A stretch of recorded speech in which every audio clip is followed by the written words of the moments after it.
લીલવા ઠાકોર ગ્રામ પંચાયતમાં મનરેગા કૌભાંડનો વિસ્ફોટ, ડેપ્યુટી સરપંચ પર સરકાર સાથે છેતરપિંડીનો ગંભીર આરોપ। દાહોદ જિલ્લામાં મનરેગા કૌભાંડના પડઘા હજુ શમ્યા નથી, ત્યાં ગોવિંદ ગુરુ લીંબડી તાલુકાના લીલવા ઠાકોર ગામમાંથી વધુ એક ચોંકાવનારી ભ્રષ્ટાચારનો મામલો સામે આવ્યો છે। ગ્રામજનોના આક્ષેપ મુજબ મનરેગા મહાત્મા ગાંધી રાષ્ટ્રીય ગ્રામીણ રોજગાર ગેરંટી યોજના હેઠળ બનાવવામાં આવેલા કુવાઓમાં ડેપ્યુટી સરપંચ અને ગ્રામ પંચાયતના જવાબદારોએ મળી લાખો રૂપિયાના ખોટા બિલ રજૂ કરી સરકારી નાણાંની ઉચાપત કરી હોવાનો ગંભીર આરોપ ઉઠ્યો છે। સ્થાનિક સ્તરે કરવામાં આવેલી તપાસ દરમિયાન બહાર આવ્યું છે કે કુવાઓમાં વાસ્તવિક ખોદકામ અંદાજે માત્ર 30 ફૂટ જેટલું કરવામાં આવ્યું હતું, જ્યારે સરકારી રેકોર્ડમાં 45 થી 50 ફૂટ સુધીનું ખોદકામ દર્શાવી વધુ નાણાં ઉપાડી લેવામાં આવ્યા હોવાનું ગ્રામજનો જણાવી રહ્યા છે। આ સમગ્ર મામલો માત્ર કાગળ પર વિકાસ દર્શાવી સરકારી ખજાનાને ચૂનો લગાડવાનો પ્રયાસ હોવાનું ચર્ચાઈ રહ્યું છે। મનરેગા યોજના ગરીબ અને શ્રમિક વર્ગોને રોજગારી પૂરી પાડવા માટે રચવામાં આવી છે, પરંતુ લીલવા ઠાકોર ગામમાં યોજનાના નાણાં પર ભ્રષ્ટાચારીઓ ડાકો માર્યો હોવાનો આક્ષેપ થતાં ગ્રામજનોમાં ભારે રોષ ફેલાયો છે। વિકાસના કામોના નામે ખોટા આંકડા રજૂ કરી લાખો રૂપિયાની સરકારી સહાય ગેરરીતિ મેળવવામાં આવી હોવાનું ચિત્ર ઉપસી રહ્યું છે। સૌથી ગંભીર બાબત એ છે કે આટલા મોટા આક્ષેપો અને સંભવિત ભ્રષ્ટાચાર હોવા છતાં જવાબદાર વહીવટી તંત્ર દ્વારા કોઈ કડક કાર્યવાહી કે તપાસ હાથ ધરવામાં આવી નથી, જેના કારણે અનેક સવાલો ઊભા થયા છે। મુખ્ય સવાલો: શું આ કૌભાંડમાં માત્ર ગ્રામ પંચાયત જ નહીં પરંતુ અન્ય અધિકારીઓની પણ સંડોવણી છે? ખોટા માપદંડો અને બિલોની ચકાસણી કર્યા વગર ચૂકવણી કેવી રીતે થઈ? વર્ષોથી ચાલતા આવા ભ્રષ્ટાચાર સામે જવાબદાર તંત્ર મૌન કેમ? કોના આશીર્વાદ અને ઓથ હેઠળ આ ગેરરીતિઓ છાવરવામાં આવી રહી છે? ગ્રામજનો અને જાગૃત નાગરિકોમાં માંગ ઉઠી રહી છે કે સમગ્ર મામલે ઉચ્ચ સ્તરીય નિષ્પક્ષ તપાસ કરાવી દોષિતો સામે કડક કાયદેસરની કાર્યવાહી કરવામાં આવે, તેમજ સરકારી નાણાંની થયેલી ઉચાપતની વસૂલાત કરવામાં આવે। મનરેગા ગરીબોના હકની યોજના છે, ભ્રષ્ટાચારીઓની કમાણીનું સાધન નહીં।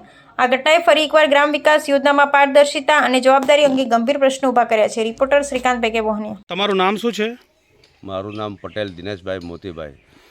અચ્છા દિનેશભાઈ, આ જે નરેગા યોજનાની અંદર જે કૂવા જે કાઢવામાં આવ્યા, હા, જે 6, હા, આ કોને કૂવા કાઢ્યા છે?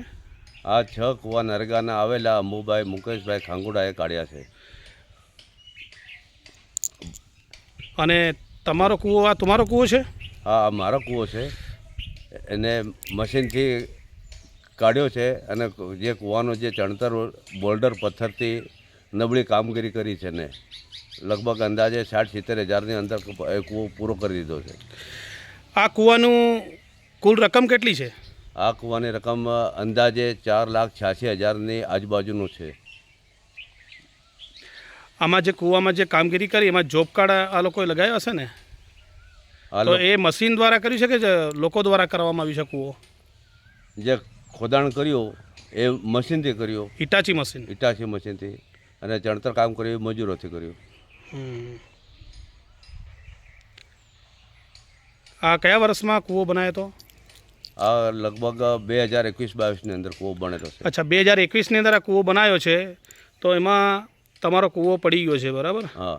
અને જે આ ઢગલો દેખાય, તમે વચ્ચેમાં મને જાણવા મળ્યું હતું કે તમારો કૂવો દહરી પડ્યો હતો અને તમે પોતે માટી કાઢી હતી, તેનો કેટલો ખર્ચો તમને લાગ્યો હતો? અલગથી કેટલો લાગ્યો હતો ખર્ચો? આ મારે અલગથી લગભગ 70-75 હજારનો ખર્ચો થયેલો છે માટી કાઢવામાં ને લીપ મશીનને।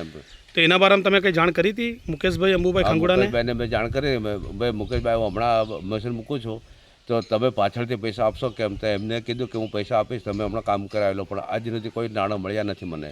કોઈ આપ્યું નથી? ના। બરાબર। તો તમે તંત્રને શું રજૂઆત કરવા માંગો છો? તંત્રને રજૂઆત કરવા માંગુ કે આ કામ વહેલી તકે પૂર્ણ થવું જોઈએ, એની તકેદારી રાખીને। અને આ કૂવો કેટલા ફૂટ ઊંડો હતો? આ કૂવો હમણાં હાલમાં તો 30 ફૂટ ઊંડો છે, પણ સરકારી રેટ પ્રમાણે ઓછામાં ઓછો 45 ફૂટ જેવો ઊંડો થવો જોઈએ। આ જે કૂવા કાઢવાવાળા પર કાયદે શું નામ છે તમારું? પટેલ દિનેશભાઈ મોતીભાઈ। દિનેશભાઈ, આ જે કૂવો બનાવવામાં આવ્યો છે, આ કઈ યોજનામાં છે? આ કૂવો એનર્જીની યોજનામાં છે। અને આ કૂવા કોને બનાવ્યા છે? આ કૂવા મુકેશભાઈ અંબુભાઈ ખાંગુડાએ બનાવ્યો છે। કઈ સાલમાં બનાવ્યા? 2021માં બનાવ્યા હતા, એનર્જીમાં મંજૂર થયેલા। આ કામ લગભગ અંદાજે 4,86,000ની આજુબાજુનો લાગતમાં આ કૂવો બનાવવામાં આવ્યો। એની કૂવાની ઊંડાઈ હજુ બરાબર જે જોઈએ પૂરી થઈ નથી। આ ઊંડાયાની કૂવાની કેટલી હતી અને કેટલી અત્યારે આ લોકોએ કરી છે? આ કૂવાની ઊંડાઈ લગભગ સરકારી રેટ પ્રમાણે 45 ફૂટ જેવો અંદાજ છે અને આ લોકોએ હમણાં હાલમાં 30 ફૂટ જેવી ઊંડાઈ છે. અને તમે કહેતા હતા કે અહીંયા કૂવો વચમાં આગળ ધરી પડ્યો તો અંદર માટી પડી તો તમે કાઢી તો એમાં તમારે કેટલો લાગત તમારે ખર્ચો લાગ્યો અલગથી? અલગથી મને ખર્ચો લગભગ 75,000 જેવો થયો. અને આ કૂવો તો મને લાગતું નથી કે આ ચોમાસું કાઢશે. આ ચોમાસુની અંદર આ કૂવો મને લાગે પાછો તૂટી પડશે. તમારું શું કેવું છે એ બાબતમાં? સરકારને તમે શું રજૂઆત કરવા માંગો છો આ બાબતમાં? આ બાબતમાં કે આ કૂવો ઢળી પડે એવો છે તો ફરીથી એનું સમારકામ થવું જોઈએ સારી રીતે. અને તંત્રને તમે શું રજૂઆત કરવા માંગો છો તંત્ર કે આની પર કાર્યવાહી થવી જોઈએ કે નહીં? જે આ લોકો કામગીરી કરે છે હા, આવી હલકી કામગીરીની અંદર એમની પર કાર્યવાહી થવી જોઈએ કે નહીં થવી જોઈએ? હલકી કામગીરીની અંદર આગળ કામગીરી થવી જોઈએ. તંત્ર સબૂત રહે, તંત્રને ધ્યાન રાખવું જોઈએ. તંત્રને ધ્યાન રાખવું જોઈએ. તો આ કૂવો કયા વર્ષમાં કાઢ્યો હતો? આ કૂવો લગભગ 21-22ની અંદર 2021-22માં. અચ્છા, તમારું નામ શું છે? મારું નામ ગોરસિંહ દલજી જાતે બારિયા, ગામ લીલવા ઠાકોર. ગોરસિંહભાઈ, આ જે 6 એનર્જીના કૂવા જે બનાવવામાં આવ્યા છે એ કામગીરી કોને ચાલુ કરી હતી લીલવા ઠાકોરમાં? એ કામગીરી મુકેશ અંબુ ખાંગુડા એમને કામગીરી ચાલુ કરી છે. તો આ કામગીરી 2021માં કરી હતી? હા, 2021માં. હા, હવે આની અંદર જે મેં સાંભળ્યું છે કે તમારું જોબ કાર્ડમાં નામ છે, સાચી હકીકત શું છે જણાવો? હા, સાચી હકીકત છે. આ જોબ કાર્ડમાં મારું નામ ગોરસિંહ અને મારા છોકરાનું નામ સુરેશ. એમાં જોબ કાર્ડના આપણે અંગૂઠો મરાવી અને એ પૈસા લઈ લેતા હતા. મારે કૂવામાં કંઈ કામ કરેલું નથી. મારું તમારું કૂવામાં કોઈ કામ કરેલું નથી? ના, કામ કોઈ કરેલું નહીં મળે. આવા કેટલા જણા છે આ ગામની અંદર? તો એવા કંઈના 25 જણા હશે.